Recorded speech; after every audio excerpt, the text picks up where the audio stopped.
ಕಷ್ಟಪಟ್ಟೆ ಅವರಿಗೆ ಬೇರೆ ಜಾಗ ಎಲ್ಲೋ ಟ್ರೈ ಮಾಡಿದೆ, ಸಿನ್ಸಿಯರಾಗಿ ಟ್ರೈ ಮಾಡಿದೆ. ಈ ಸಲ ಆಗಲಿಲ್ಲ, ಡೇ ಪಾಸ್ ಆಗ್ತಾನೆ ಇತ್ತು. ಇಲ್ಲಿ ಇವರು ಚೆಸ್ ಆಡೋರು, ಅವ್ರ ಹತ್ರ ಒಂದು ಇದು ಟ್ರಾನ್ಸಿಸ್ಟರ್ ಇತ್ತು, ಮೈನ್ ಬ್ಯಾಂಡ್ ಟ್ರಾನ್ಸಿಸ್ಟರ್ ಇತ್ತು. ಅದರಲ್ಲಿ BBC ನ್ಯೂಸ್ ಕೇಳ್ತಾ ಇದ್ರು. ಇದು ಒಂಥರ ಹೊಸ ಎಕ್ಸ್ಪೀರಿಯನ್ಸು, ಒಂಥರ ಭಯ ಆಗೋದು. ಇದೆಲ್ಲೋ ಹೋಗಿ ಇಲ್ಲೋ ಮುಗಿಬೋದು, ಹಿಂಗೆ ಆಯ್ತಾ. ಒಂದು ರೀತಿ ನಮ್ಮ ಮಿಸಸ್ ಏನೋ ಅಂಗಡಿಗೆ ಹೋಗ್ಬೇಕು ಅಂದರೆ ನನ್ನ ಇರಿಸ್ಕೊಂಡವರು, ಅವಳು ಆಚೆ ಕಡೆ ಹೋಗೋಳು. ನಾನು ಎಲ್ಲನ ಕೆಲಸದ ಮೇಲೆ ಹೋದಾಗ ನಮ್ಮ ವೈಫ್ ಇರೋಳು. ಈ ರೀತಿ ಎಲ್ಲಿ ಹೋಗ್ತೀರಾ, ಯಾರು ಕರ್ಕೊಂಡ್ಬರ್ತೀರಾ, ನ್ಯಾಯಕ್ಕೆ ಯಾರು ಪೊಲೀಸ್ ಕರ್ಕೊಂಡ್ಬಂದ್ರೂ ಮರ್ತ್ಕೊಬೇಕು. ಆ ಇಕ್ಕಟ್ಟಲ್ಲಿ ನಾವು ಸಿಕ್ಕೊಂಡಿದ್ದೀವಿ. ಸಿನ್ಸಿಯರಾಗಿ ಹೇಳಕ್ಕೆ ಹೋದ್ರೆ ಒಂಥರ ಇಕ್ಕಟ್ಟು. ಒಂದು 4-5 ದಿವಸ ಆದಮೇಲೆ ಮಾತು ಕೊಟ್ಟು ಸ್ಟಾರ್ಟ್ ಮಾಡಿದ್ರೆ, ಯಾಕೆ ಇಂಥ ಕೆಲಸ ಮಾಡೋಕ್ಕೆ ಹೋದ್ರೆ, ನಿಮಗೂ ನಮ್ಮ ಪ್ರೈಮ್ ಮಿನಿಸ್ಟರ್ ರಾಜೀವ್ ಜಿಗೆ ಏನು ನಿಮಗೆ ಕೋಪ ಏನು ಆಗ ಅವ್ರೊಬ್ಬರೇ ಮಾತಾಡ್ಕೊಂಡು ಇವ್ರು ಏನೂ ಗೊತ್ತಿಲ್ಲ, ಇವರು ಇನ್ನೊಸ್ಟ್ ಆಗಿದ್ದಾರೆ ಅಂತ ಸ್ಟಾರ್ಟ್ ಮಾಡಿದ್ರು. ಇಲ್ಲ ನಮಗೆ IPK ತುಂಬ ಇದು ಮಾಡಿದ್ರು, ತುಂಬ ಚಿತ್ರಹಿಂಸೆಗಳ ಕೊಟ್ಟರು. ಅದನ್ನು ಹೇಳೋಕ್ಕಾಗಿಲ್ಲ, ಯಾಕೆಂದರೆ ಒಂದು ಲಿಮಿಟ್ ಇದೆ. ಹಂಗೆಲ್ಲ ನಮಗೆ ಹೆಣ್ಮಕ್ಳಿಗೆಲ್ಲ ತೊಂದರೆ ಕೊಟ್ಟರು IPKF ಅವ್ರನ್ನ. ಅದು ಇವರಿಂದನೇ ಆಗಿರೋದು. ಅದಕ್ಕೆ ಇವ್ರನ್ನ ಮುಗಿಸೋಕ್ಕೆ ಬಂದ್ವಿ, ಕೆಲಸ ಮುಗಿಸ್ತೀವಿ. ಹಿಂಗೆ ನನಗೆ ನಾನು ತೊಗೊಂಡೆ, ಅವನೇ ನೆನ್ಸ್ಕೊಂಡೆ, ನನ್ನ ಕತೆ ಮುಗೀತು. ಇವ್ರ ಜೊತೆ ಸಿಕ್ಕೊಂಡ್ರೆ ನಮಗೆ ಅಟ್ಲೀಸ್ಟ್ ಕೇಸ್ ಆಗ್ತಾರೆ ಅವಾಗ ಆ ಟೈಮಲ್ಲಿ ಅನಿಸಿಲ್ಲ. ಚಿತ್ರಹಿಂಸೆ ಪೊಲೀಸರು ಅದೇ ಚಿತ್ರಹಿಂಸೆ ನಮಗೂ ಕೊಡ್ತಾರೆ ಅಂತ ಆ ಭಯ ಆಯಿತು.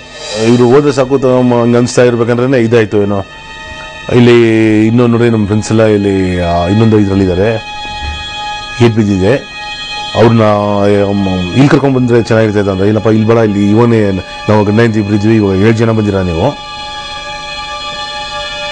ಇಲ್ಲೇಂತೂ ಬೇರೆ ಯಾರಿಗೂ ಜಾಗನೇ ಇಲ್ಲ.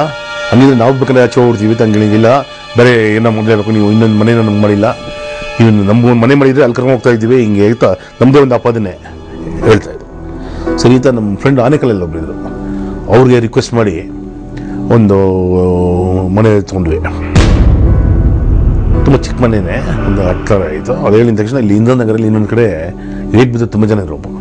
ಎಷ್ಟೋ ಜನಕ್ಕೆ ಕೈ ಇರಲಿಲ್ಲ, ಕಾಲಿರಲಿಲ್ಲ, ಹ್ಯಾಂಡಿಕ್ಯಾಪ್ಸ್ ಇರಲಿಲ್ಲ. ಅಲ್ಲಿ ವಾರಲ್ಲಿ ಏಟ್ ಬಿದ್ದಿರೋರು, ಇಲ್ಲಿ ಚಿಕಿತ್ಸೆಗೋಸ್ಕರ ಟ್ರೀಟ್ಮೆಂಟ್ಗೋಸ್ಕರ ಇಲ್ಲಿ ಬಂದೆ ತಮಿಳ್ನಾಡಲ್ಲಿ ಪ್ರೆಷರ್ ಆದಾಗ ಇಲ್ಲಿ ಬಂದಿದ್ದಾರೆ. ಇಲ್ಲಿ ಬಂದು ಟ್ರೀಟ್ಮೆಂಟ್ ತೊಗೊತಿದ್ದಾರೆ. ಇಲ್ಲಿ ಫೈನಲ್ ಆಗಿ ಇಲ್ಲಿ ಕುಂಟೆಯಲ್ಲಿ ನಮ್ಮ ಫ್ರೆಂಡ್ ಒಬ್ಬರ ಮೂಲಕ ಒಂದು ಮನೆ ಸಿಕ್ತು. ಅಲ್ಲಿ ಹೋಗಿ ಮಾತಾಡೋದು, ನಾನೇ ಹೋಗಿದ್ದೆ, ನನ್ನೇ ಬಿಟ್ಟಿದ್ರು. ನಾನೇ ಹೋಗಿ ಮಾತಾಡಿದೆ. ಪಾಪ ಅವರು ಯಾರೋ ಒಳ್ಳೆಯವರು, ಪಾಪ ಈಗ ಎಕ್ಸ್ಪ್ಲೇನ್ ಮಾಡಿದ್ರು, ಮನೆ ಚೆನ್ನಾಗಿ ಇಟ್ಕೊಬೇಕು, ಹಿಂಗೆ ಅವ್ರ ಕಷ್ಟ ಅವ್ರಿಗೆ, ನನ್ನ ಕಷ್ಟ ನನಗೆ. ನನ್ನ ಕಷ್ಟ ಇರೋ ಮನೆಯಿಂದ ಇರೋದು ತೊಳೆದ್ರೆ ಸಾಕು ಆಯ್ತಾ. ಅವರು ಪಾಪ ಇಲ್ಲ ಮನೆ ನೀವು ಕ್ಲೀನಾಗಿ ಇಟ್ಕೊಬೇಕು, ಹಿಂಗೆ ಆಯ್ತಾ ಕೀ ಕೊಟ್ಟರು. ಅವ್ರಿಗೆ ಏನು ಬೇಕು ಅಡ್ವಾನ್ಸ್ ಹುಡುಗರಿಗೆ ಕೊಟ್ಟರು. ಶಿಫ್ಟಿಂಗ್ ಆಯಿತು. ನಮ್ಮ ಬನಶಂಕರಿ ದೇವಸ್ಥಾನಕ್ಕೆ ಹೋಗಿ ಕೈ ಮುಗ್ದೆ ಹೋಗಿದ್ದು ಹೇಳಿದ್ರು.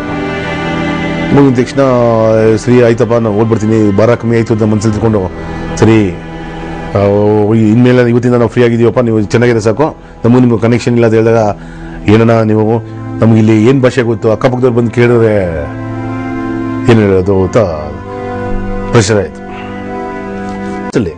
ಇದರಲ್ಲೇನು ಫೋರ್ಸ್ ಏನಲ್ಲ, ಇಷ್ಟು ಸಾಲ ಇದ್ದೀವಿ, ನೀವು ಒಂದು 2 ದಿವಸ ನಮ್ಮ ಜೊತೆ ಇದ್ದು ಹೋಗ್ರಿ. ಹಿಂಗೆ ಆನೇಕಲ್ಲಲ್ಲಿ ಹುಡುಗರು ಏನು ಮಾಡಿದ್ದಾರೆ, ಅಕ್ಕಪಕ್ಕದವ್ರ ಹತ್ರೆಲ್ಲ ಮಾತಾಡಿ ಸ್ವಲ್ಪ ಇಲ್ಲ ಅಕ್ಕಪಕ್ಕದವ್ರಿಗೆಲ್ಲ ಗುಮಾನಿ ಬಂದಿದೆ, ನಮಗೆ ಬಂದು ಮಾತಾಡ್ತಾರೆ, ನಾವೇ ಯಾವ ಭಾಷೆಯಲ್ಲಿ ಮಾತಾಡೋದು, ಹಿಂಗೆ ಹೇಳಿದ್ದಾರೆ. ಅದಕ್ಕೆ ನಾವೇನು ಮಾಡಿದ್ವಿ, ಒಂದು ಪ್ಲ್ಯಾನ್ ಮಾಡಿ ಮುತ್ತತ್ತಿ ದೇವಸ್ಥಾನಕ್ಕೆ ನಾನು ಮೊದಲಿಂದ ಹೋಗ್ತಾ ಬರ್ತಿದ್ದೆ. ಅಲ್ಲಿ ಶಿಫ್ಟ್ ಮಾಡೋಣ ಇವ್ರನ್ನ ಅಂತ ಒಂದು 11 ಜನ ಬಿದ್ದವ್ರನ್ನ ಅಲ್ಲಿ ಕರ್ಕೊಂಡು ಹೋಗಿ ಇಕ್ಕಿದ್ದೆ. ಅಲ್ಲೇನಾಗಿದೆ ನೋಡ್ರೆ, ಸುಮ್ಮನೆ ಪೊಲೀಸರು ಮಾಮೂಲಾಗಿ ಬಂದಿದ್ದಾರೆ ದೇವಸ್ಥಾನಕ್ಕೆ. ಈ ಹುಡುಗರು ಏನು ಮಾಡಿದ್ದಾರೆ, ಪೊಲೀಸ್ ಇವಳ ಅಡಿಗೆ ಬಂದಿದ್ದಾರೆ, ತಗೊಂಡು ಬಾಗಿಲೆಲ್ಲ ಹಾಕೊಂಡು ಸೈನೆಟ್ ಕಚ್ಚಿಬಿಟ್ಟಿದ್ದಾರೆ. 11 ಜನ ಸ್ಪಾಟ್ ಔಟ್. ಅದು ಸಂಜೀವನಿಲಿ ಬಂತು, ಪ್ಲಸ್ ಟಿವಿಲೆಲ್ಲ ಬಂತು, ಹಿಂಗೆ ಆಗಿದೆ ಅಂತ. ಇವರಿಗೆ ತುಂಬ ಭಯ ಆಗೋಯ್ತು. ಇನ್ನೇನು ಪೊಲೀಸ್ ಹತ್ರ ಬಂದುಬಿಟ್ಟಿದ್ದಾರೆ, ಸೈನೆಟ್ ಅಂದರೆ ನಮ್ಮ ಟೀಮ್ ಇದೆ ಗೊತ್ತಾಗ್ತಿದೆ ಅವರಿಗೆ, ಪೊಲೀಸ್ಗೆ ಅಂತ ಒಬ್ರೊಬ್ರು ಒಂದೊಂಥರ ಹಿಂಗೆ ಅಟ್ಲೀಸ್ಟು ಇದರಲ್ಲ ಬೇರೆ ಊರು ಬಿಟ್ಟು ಹೋಗ್ಬಿಡ್ತಾರೆ ಅಂತ ನೋಡೋದು ಇಲ್ಲ, ಇಲ್ಲೇ ಇರ್ತೀವಿ, ಏನಾಗಲಿ ನೀವಂತೂ ಹುಷಾರಾಗಿರಿ, ನಿಮ್ಮನ್ನ ಹಿಡಿದ್ರೆ ನಮ್ಮನ್ನ ಬಂದವರು ಪೊಲೀಸ್ ಕೆಚ್ ಮಾಡಿದ್ದು, ಇದೊಂಥರ ಚೈನು, ನೀವು ಸ್ವಲ್ಪ ಭದ್ರವಾಗಿರ್ರಿ, ಎಲ್ಲ ಹೋಗ್ಬೇಡ್ರಿ, ಫ್ಯಾಕ್ಟ್ರಿಗೆಲ್ಲ ಹೋಗ್ಬೇಡ್ರಿ ಹಿಂಗೆ ಅಂತ ಸ್ವಲ್ಪ ಆಗಿ ಹೇಳಕ್ಕೆ ಶುರು ಮಾಡಿದ್ರು. ಅರ್ಥನೇ ಆಗಿಲ್ಲ, ತಲೆ ಕೆಟ್ಟೋಗಿತ್ತು. ಸರಿ ಅಂತ ನಮ್ಮ ವೈಫ್ ಏನು ಮಾಡಿದ್ರು, ನಮ್ಮ ಬ್ರದರ್ ಅವ್ರ ಬ್ರದರ್ ಅವರು ಇದ್ರು, ಅದೇ ಮೆಟೆರವರು ಮೇನ್ ರೋಡಲ್ಲಿ ತೊಗೊಂಡು ಅದರಲ್ಲಿ ತುಂಬಿಸ್ಕೊಂಡು ಅವರು ಬ್ರದರ್ ಮನೇಲಿ ದಮ್ ಮಾಡ್ತೀವಿ, ವಿಜಯನಗರದಲ್ಲಿ ದಮ್ ಮಾಡ್ತೀವಿ. ನಮ್ಮ ವೈಫ್ನ ನಾನು ಬಿಟ್ಬಿಟ್ಟು ಅಲ್ಲಿ ಜೋಸಮ್ಮ ನಾನು ಬರ್ತೀನಿ ಅಂತ ಈ ಕಡೆ ಫ್ಯಾಕ್ಟ್ರಿ ಕಡೆ ಬಂದೆ. ನಮ್ಮ ಮಿಸ್ಸಸ್ ಅಲ್ಲಿ ಏನಾಗಿದೆ ಅಂತ ಅಲ್ಲಿ ಹೋಗಿ ನೋಡ್ತೀನಿ, ಅಲ್ಲಿ ನಮ್ಮ ವೈಫ್ ಇರಲಿಲ್ಲ. ಸರಿ ನಮ್ಮ ಫ್ಯಾಕ್ಟ್ರಿ ಹತ್ರ ಬಂದಿಲ್ಲ ಅಂತ ಫ್ಯಾಕ್ಟ್ರಿ ಹತ್ರ ಬಂದೆ, ಅಲ್ಲೂ ಇಲ್ಲ. ಫೋನ್ ಮಾಡಿ ನೋಡಿದೆ, ನಮ್ಮ ರಿಲೇಷನ್ಸ್ಗೆಲ್ಲ ಫೋನ್ ಮಾಡಿದೆ, ಹೋಗಿಲ್ಲ. ಎಲ್ಲಿ ಇನ್ನು ಏನು ಮಾಡೋದು ಹಿಂಗೆ ಅಂದ್ಕೊಂಡು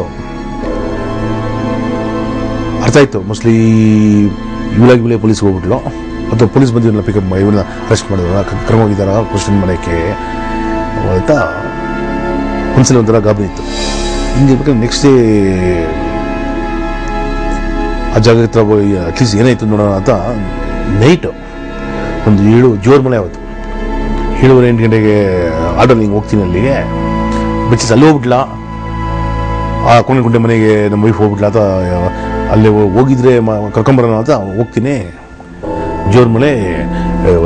ಇದು ನಮ್ಮ ಪೊಲೀಸ್ ರಿಸರ್ವ್ ಪೊಲೀಸ್ ಅವರೆಲ್ಲ, ಸಿಟಿ ಆಮ್ರೆಸ್ ಅವರು, CRP ಅವರೆಲ್ಲ ಇಲ್ದಿಡಿ ಹೋಗ್ತಾ ಇದ್ದಾರೆ ಅಂದ್ಕೊಂಡು ವಿಷಯ ಗೊತ್ತಾಗಿದೆ.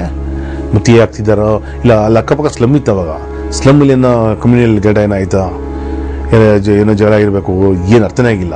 ನಾನೇನು ಮಾಡಿದೆ, ಸಿಟಿ ಮಾರ್ಕೆಟ್ ಬಂದ್ಬಿಟ್ಟು ಒಂದು ರೂಮಲ್ಲಿ ಚೆಕ್ಕಿನ್ ಅದೇ ಆಗ್ಬಿಟ್ಟು ರಾತ್ರಿ ಎಲ್ಲ ಇದೇ ಯೋಚನೆ ಇತ್ತು, ಏನು ಮಾಡೋದು ಏನಾಯಿತು ನಮ್ಮ ವೈಫ್ಗೆ ಅಂತ.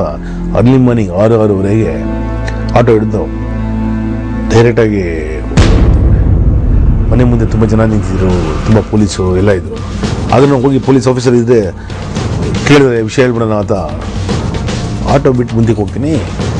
ಅಲ್ಲಿ ಆ ಬ್ರೋಕರು ಇವರೆಲ್ಲ ಇದ್ರು ಪೊಲೀಸ್ ಜೊತೆ.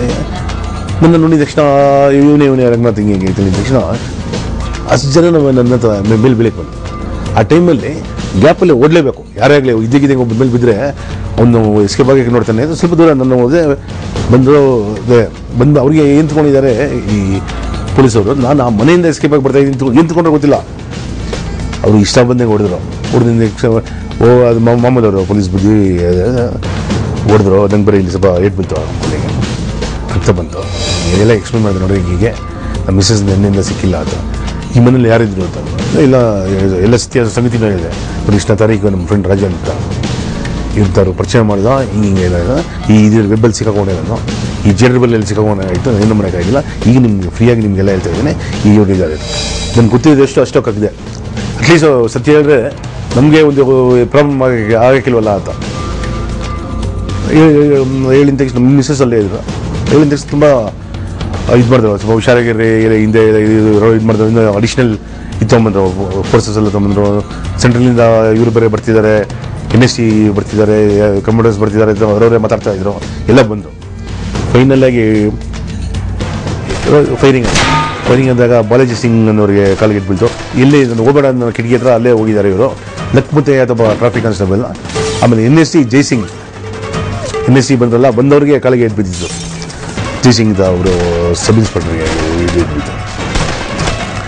ಅವಾಗ ಕಮಿಷನರ್ ಸಾಹೇಬ್ರು ಬತ್ತಿಗೆ ಬಂದು ಹೇಳಿದ್ರು, ರಂಗನಾಥ್ ಫೈರಿಂಗ್ ಆಯಿತು, ಕೆಲಸ ಗೊತ್ತಾಯಿತು, ಹಿಂಗೆ ಏಟ್ ಬಿದ್ದಿದಂತೆ, ಸದ್ಯಕ್ಕೆ ಯಾರಿಗೂ ಸಾವು ಏನಾಗಿಲ್ವ ಅಂತ ಕೇಳಿದೆ. ಯಾಕೆ ಅವ್ರು ಯಾರು ಅದು ನನ್ನ ಮೇಲೆ ಆಗ್ತಾರೆ ಆಯ್ತಾ ಒಂದು ಭಯ ಇತ್ತು.